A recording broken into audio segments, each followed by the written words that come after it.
C'est par la négligence que l'homme crée son propre malheur. Lorsqu'on prend une décision, il faut en assumer les conséquences. Il arrive que les conséquences dépassent parfois notre entendement.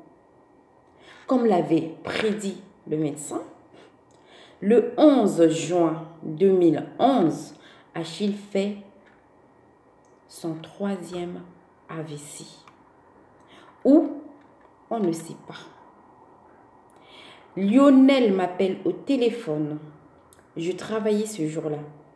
Il m'annonce qu'Achille, l'hôpital avait appelé à la maison, qu'Achille avait fait un AVC, il était dans un état critique. Donc, il faut s'y rendre à l'hôpital.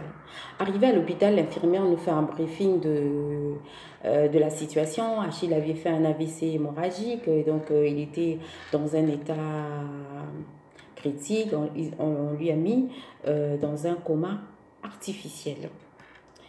Et Diane et moi, on est rentrés dans la salle, on a prié, sincèrement, on n'a fait que ça.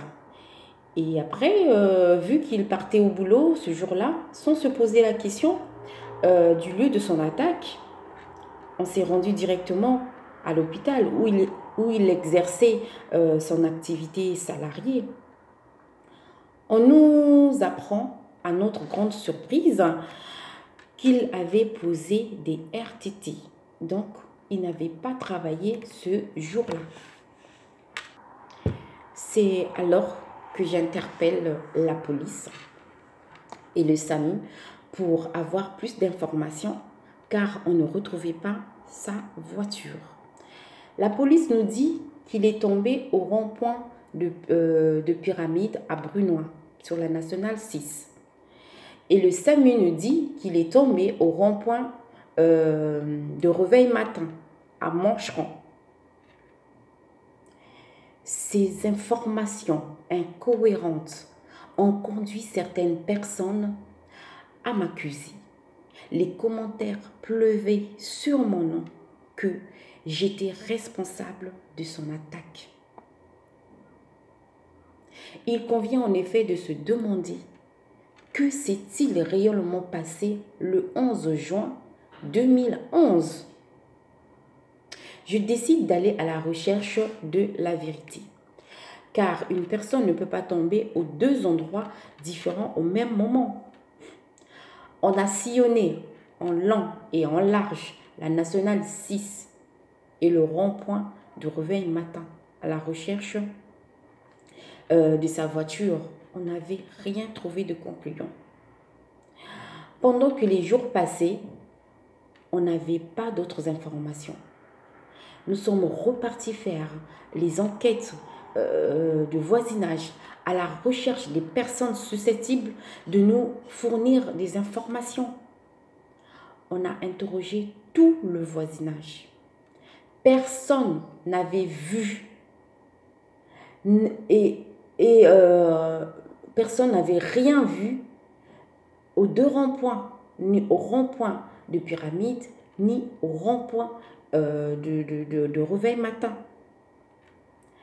Par contre, sur la nationale 6, quelques semaines plus tard, la faveur va jouer de notre côté.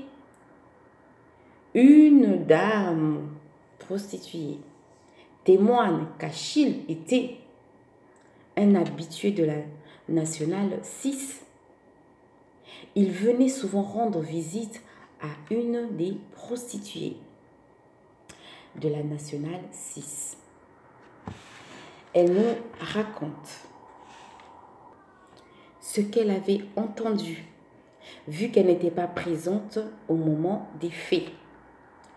Elle nous dit qu'il était en plein rapport sexuel lorsqu'il a fait son AVC et qu'on n'allait pas retrouver sa voiture parce que sa voiture avait été récupérée par les gens qui travaillent avec les prostituées.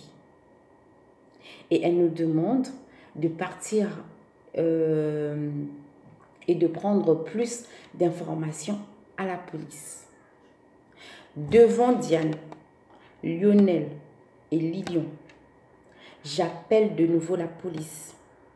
Je réitère ma demande à la police qui nous fait un résumé des faits et des circonstances. Effectivement, Achille était accompagné avant son attaque. Il ne sentait plus son côté droit. Il a téléphoné lui-même aux pompiers et lorsque la police est arrivée sur le lieu, il a donné lui-même ses informations personnelles à la police et au SAMU. C'est après cela qu'il avait perdu connaissance. Puis il a été mis dans un coma artificiel. Mais lorsqu'on a posé la question fatidique sur le lieu et la voiture d'Achille, on nous a répondu: pour plus d'informations concernant Achille, vous devriez faire une demande manuscrite. Je l'ai fait. On m'a répondu que vu qu'on n'était pas mariés, je n'avais pas le droit de demander les renseignements sur son lieu de son attaque. Alors j'ai demandé à sa sœur et à Achille de le faire, ou du moins porter plainte, puisque on disait qu'il était agressé. Ça a été un refus absolu de la part d'Achille. Mais sa sœur ne pouvait rien faire sans l'accord de son frère. Donc, jusqu'à présent, on ne sait pas où est tombé Achille. Ce que l'on sait, c'est qu'il était avec une femme lorsqu'il a fait son attaque. On n'a jamais retrouvé la voiture d'Achille et il n'a jamais voulu porter plainte. Après l'opération d'Achille, j'ai arrêté de travailler pendant une année durant pour m'occuper de lui. Tous les jours, j'étais à son chevet. J'étais soutenue par les hommes et les femmes de Dieu, en particulier ICC et le pasteur Jean-Marie. Sans oublier ma famille, bien sûr. On était tous investis dans les chaînes de prière et des jeûnes. On faisait les massages, vraiment le pasteur Jean-Marie venait faire les massages, parfois c'est moi, on priait vraiment ensemble. Et les résultats étaient là. Quelques mois plus tard, il avait retrouvé sa mémoire, il marchait seul, il s'exprimait difficilement, mais on pouvait le comprendre. Donc, c'était vraiment... Dieu avait exaucé nos prières. Mais, au moment des prières, les hommes de Dieu et les femmes de Dieu ont tous eu la même vision, qu'Achille avait un secret. Et c'était mieux pour lui de confesser pour que sa guérison soit totale. Il avait fait le choix de se taire. Sa sœur l'avait supplié, mais en vain. Donc, j'estime que j'avais fait ma part, que je l'ai soutenu. J'avais fait ma part. Et lorsqu'on était devenu insistant sur ce sujet, qu'il puisse confesser, Achille avait chassé les pasteurs, les femmes qui venaient prier pour lui. Et moi aussi, je faisais partie. Il m'avait chassé parce qu'on lui demandait de confesser. Il devenait agressif. Après avoir apaisé les esprits par les prières et les jeûnes, une autre révélation spirituelle s'offre à nous inopinément dans le train. on sortait de l'hôpital, une femme commençait à révéler ou à prophétiser sur moi dans le train devant la sœur d'Achille. Elle nous dit, je vois quelqu'un avec une cicatrice au crâne. Nous, on l'explique que c'était Achille. Cette personne n'était pas censée rester en France, car il n'avait pas fini ce qu'il avait commencé. On était un peu étonnés, on se posait la question. C'est-à-dire, on dit, ben, ça veut dire quoi? Non, il n'avait pas fini son initiation au pays. Ce n'était plus un enfant de Dieu. Puis elle ajouta que Dieu m'aimait, que mon refus de me marier avec lui, en fait avec Achille, avait déclenché un tournant dans sa vie. Que c'est l'Esprit de Dieu qui m'avait poussé à refuser le mariage. Ensuite, elle me rappelle tout ce que j'avais vu dans le passé. Mes frères et sœurs, elle a vu les livres que j'avais brûlés, les documents, et même le jour où il y avait un décès dont, en fait, c'était l'ami d'Achille, tout le monde était habillé en noir, avec des gants blancs. À un certain moment, Achille s'est éloigné de moi. Il est allé rentrer dans les loges. Ils appelaient ça le loge. Voilà. Lui, il disait que c'était les loges pour faire des prières. Et de loin, je vois mon homme, Achille, rentrer dans cette maison. Pour moi, c'était une maison.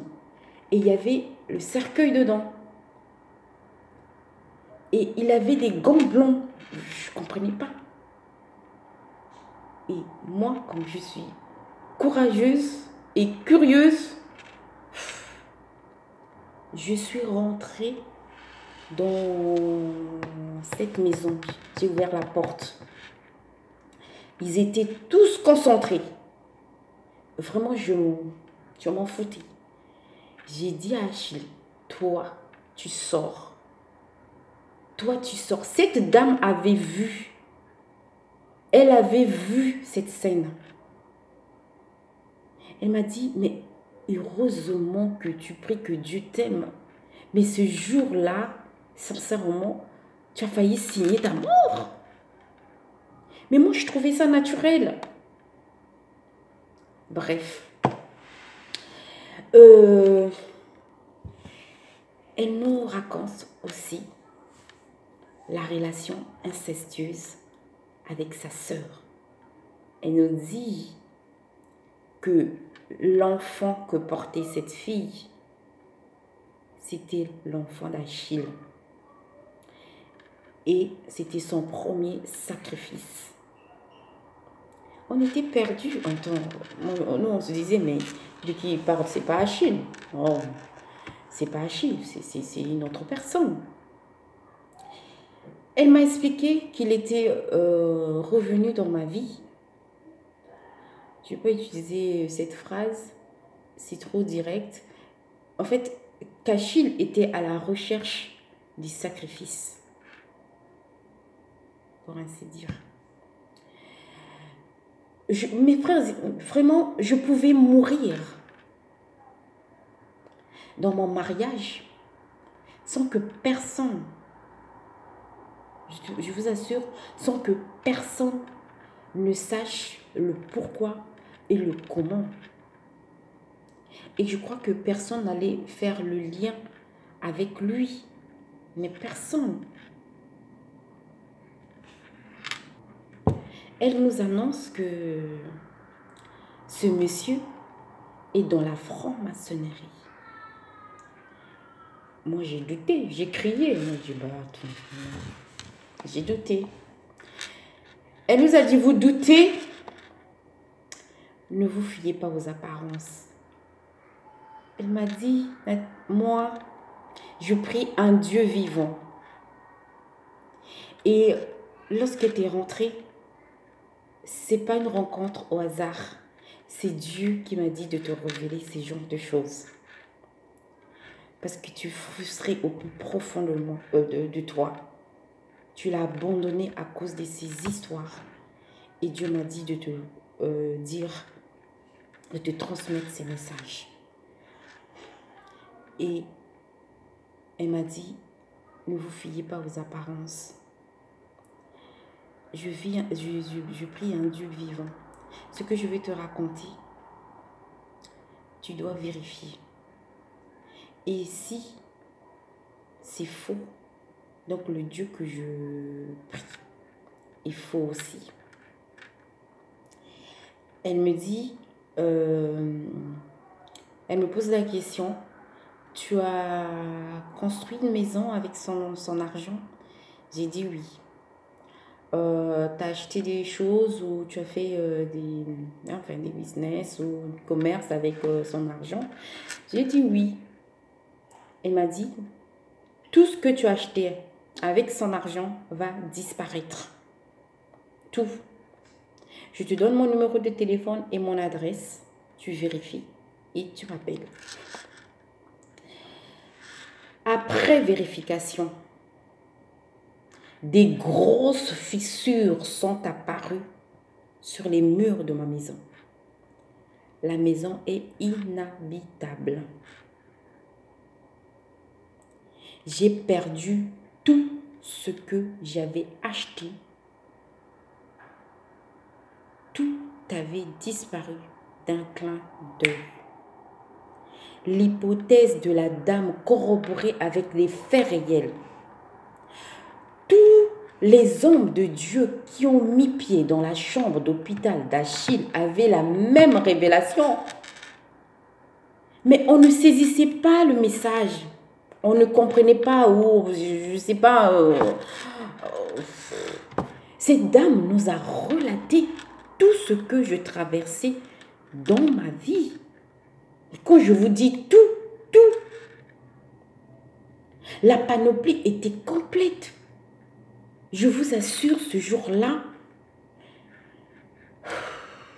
j'étais contente et triste en même temps. Parce que j'avais trouvé en fait quelqu'un qui voyait ou qui a vu tout ce que je voyais depuis des années. Tout avait un sens pour moi, tout. Elle avait répondu à toutes les questions que je me posais. Certains événements ont eu lieu en présence de mes proches. Mais personne n'a relaté ce qu'elle a vu. Les gens préfèrent ignorer la vérité, mais proliférer la calomnie. Détourner le regard à la méchanceté, c'est y participer. Je veux vous redonner encore 2 cas concrets concernant mes proches. Le premier cas, Achille avait failli violer la femme de Monsieur Kila Lionel, Suzanne. Lionel Kila, c'est mon oncle. Ouais, c'est mon oncle. Non, c'est pas mon oncle. Oui, c'est mon oncle. C'est mon oncle. Il n'y a pas eu pénétration parce que cette dernière avait été secourue. Ça, c'est le premier cas. Le deuxième cas, après le départ d'Achille, à minuit, je vois une colonie de mouches et les portes qui s'ouvraient toutes seules. Ça s'ouvrait, ça se refermait, ça s'ouvrait, ça se refermait.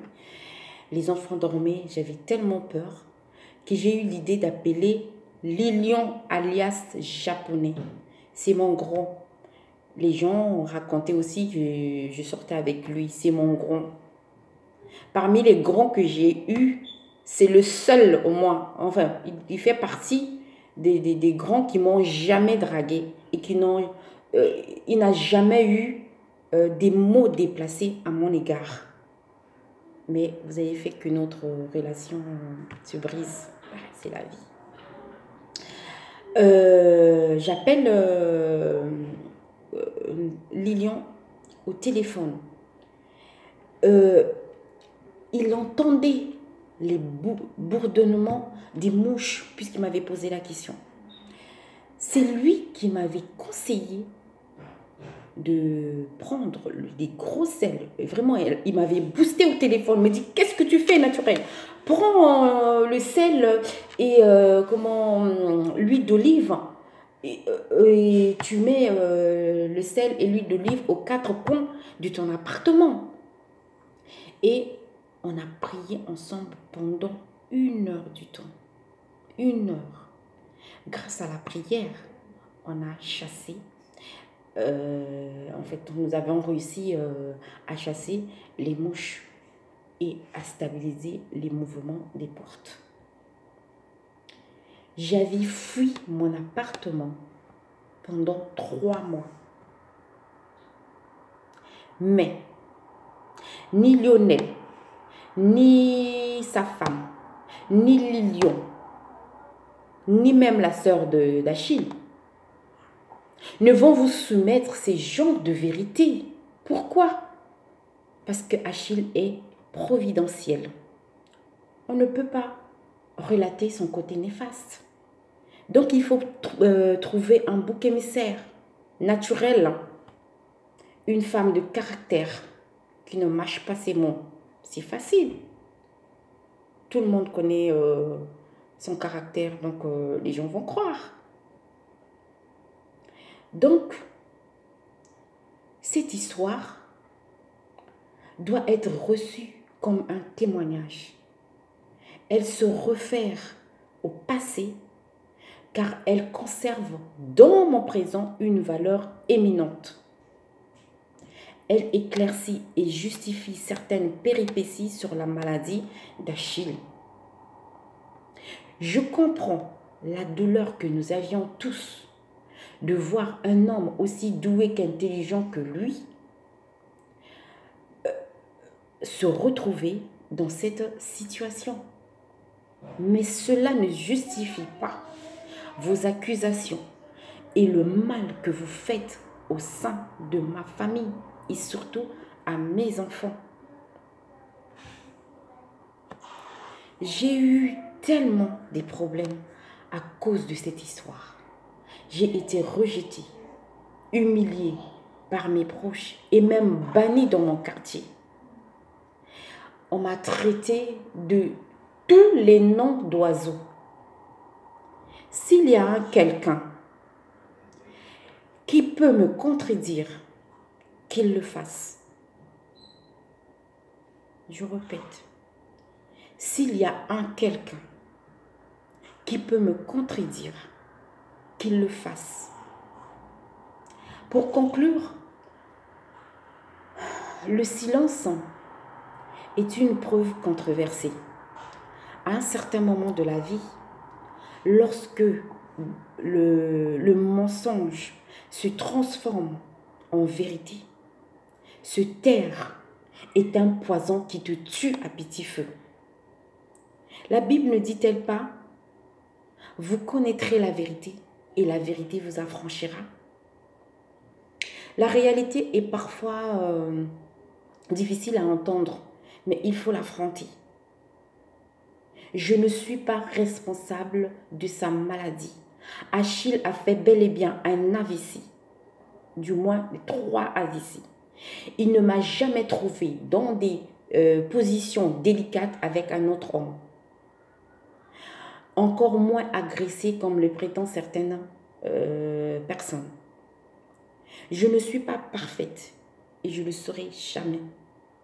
Nul n'est parfait.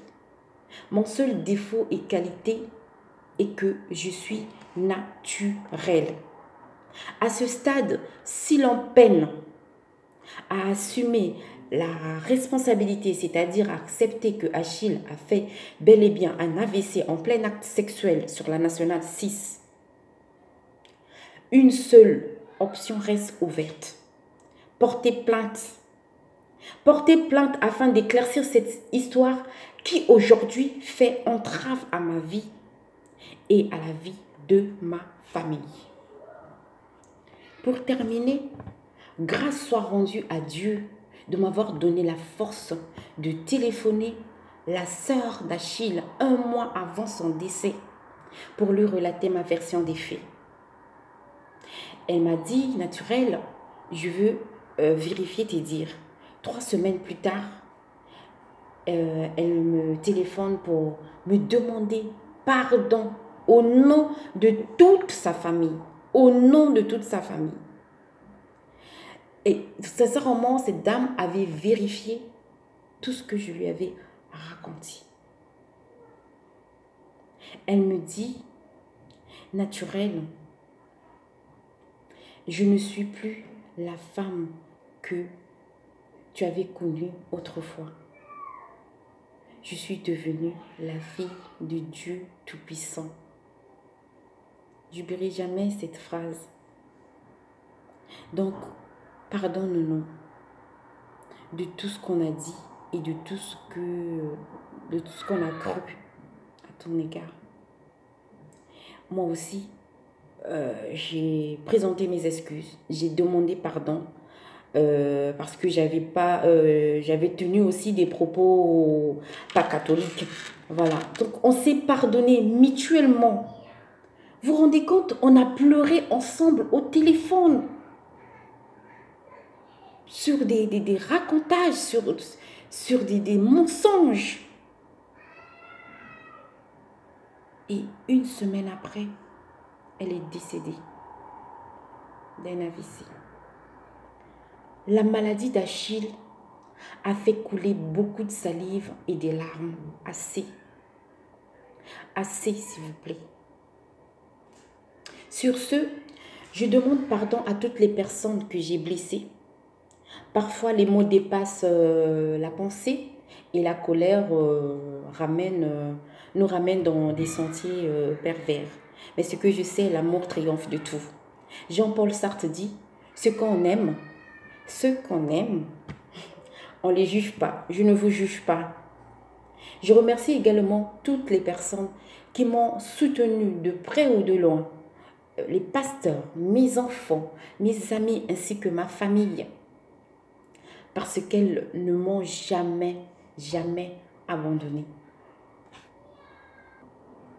Heureusement que le Dieu d'Abraham, d'Isaac et d'Israël ne m'a point abandonné. Le Dieu de toute justice, Jéhovah Jireh, qu'il continue de régler le compte de tous ceux qui me persécutent et qui me tourmentent. Au nom de Jésus. Que Dieu nous pardonne et qu'il nous bénisse aussi. Sonny Laboutancy a écrit « L'existence commence là où nous savons dire non. L'existence commence là où nous savons dire non. » Et il est écrit dans Matthieu 5, verset 37, « Que votre parole soit oui, oui, non, non. Ce qu'on y ajoute vient du malin. » Sur ce, vraiment, je vous souhaite bonne année.